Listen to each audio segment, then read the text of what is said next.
അവരെ അനിശ്ചിതകാല നിരാഹാര സത്യാഗ്രഹം ആരംഭിക്കുന്ന സമയത്ത് അവരെ വളരെ പരിഹാസത്തോടെയും പുച്ഛത്തോടും കൂടിയാണ് മന്ത്രിമാരടക്കമുള്ള ആളുകൾ നോക്കിക്കാണുന്നത്.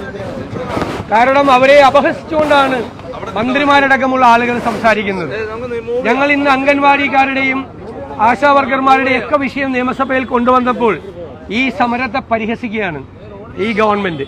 അതുകൊണ്ടാണ് ഞങ്ങൾ മന്ത്രിമാരുടെ മറുപടി കൂടി ബഹിഷ്കരിച്ചുകൊണ്ട് ഞങ്ങൾ ഈ സഭാ നടപടികൾ ബഹിഷ്കരിച്ചുകൊണ്ട് ആശാവർക്കർമാർ ആരംഭിച്ചിരിക്കുന്ന നിരാഹാര സമരത്തിന് പിന്തുണ അർപ്പിക്കാൻ സെക്രട്ടേറിയറ്റിന്റെ മുന്നിലേക്ക് വരുന്നു. അഭിവാദ്യങ്ങൾ അഭിവാദ്യങ്ങൾ അഭിവാദ്യങ്ങൾ അഭിവാദ്യങ്ങൾ ആശാപ്രവർത്തകർക്ക് അഭിവാദ്യങ്ങൾ ആശാപ്രവർത്തകർക്ക് ഹാലിളക്കം ഭരണക്കാർക്ക് ഹാലിളക്കം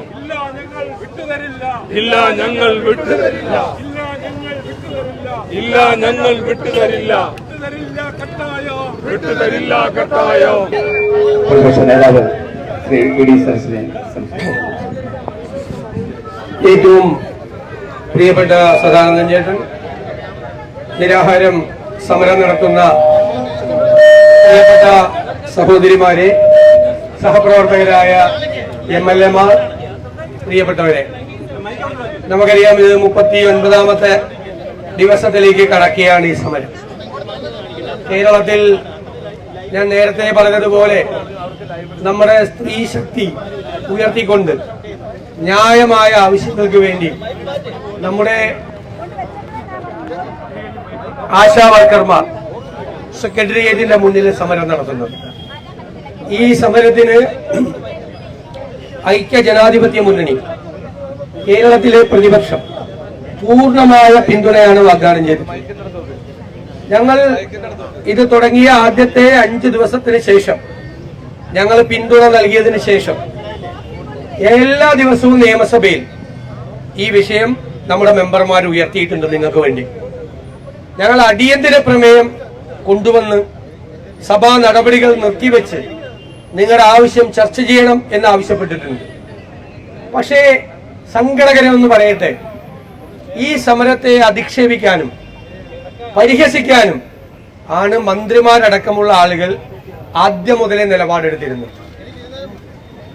ഈ സമരം ചെയ്യുന്ന സംഘടനയെക്കുറിച്ചും ആ സമരത്തിൽ പങ്കെടുക്കുന്നവരെ കുറിച്ചും അധിക്ഷേപകരമായ പരാമർശങ്ങൾ മന്ത്രിമാരടക്കമുള്ള ആളുകൾ നടത്തിയപ്പോൾ ഞങ്ങൾ അതിനെതിരായി ശക്തിയായി പ്രതിഷേധിച്ചിട്ടുണ്ട്.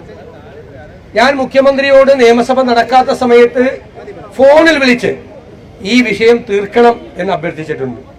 ഇന്നലെ രാവിലെ മുഖ്യമന്ത്രിയുടെ മുറിയിൽ പോയി അദ്ദേഹത്തോട് നേരിട്ട് സംസാരിച്ച് അദ്ദേഹം മുൻകൈയെടുക്കണം സമരം തീർക്കാനെന്ന് ആവശ്യപ്പെട്ടു.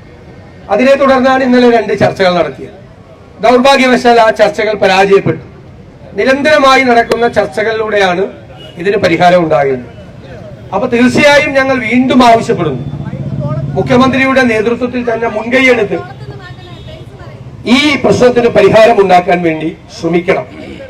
ഞാൻ അന്നും നിങ്ങളുടെ യോഗത്തിൽ വെച്ച് പറഞ്ഞു, ഈ വിഷയത്തിന് പരിഹാരം ഉണ്ടാക്കിയാൽ ഗവൺമെന്റിനെയും മുഖ്യമന്ത്രിയെയും ആദ്യം അഭിനന്ദിക്കുന്നത് കേരളത്തിലെ പ്രതിപക്ഷമായിരിക്കും. ഞങ്ങൾക്ക് ഇതിൽ രാഷ്ട്രീയമില്ല, നിങ്ങളുടെ ആവശ്യമാണ്. ഈ ആവശ്യം നിങ്ങൾ എന്തെല്ലാം ജോലിയാണ് ചെയ്തുകൊണ്ടിരിക്കുന്നത്, നിങ്ങളുടെ ജോലി ഭാരം എന്താണ്, അതിന് തത്തുല്യമായ തരത്തിലുള്ള നീതിപൂർവമായ ഒരു വേതനം നിങ്ങൾക്കുണ്ടാകണം.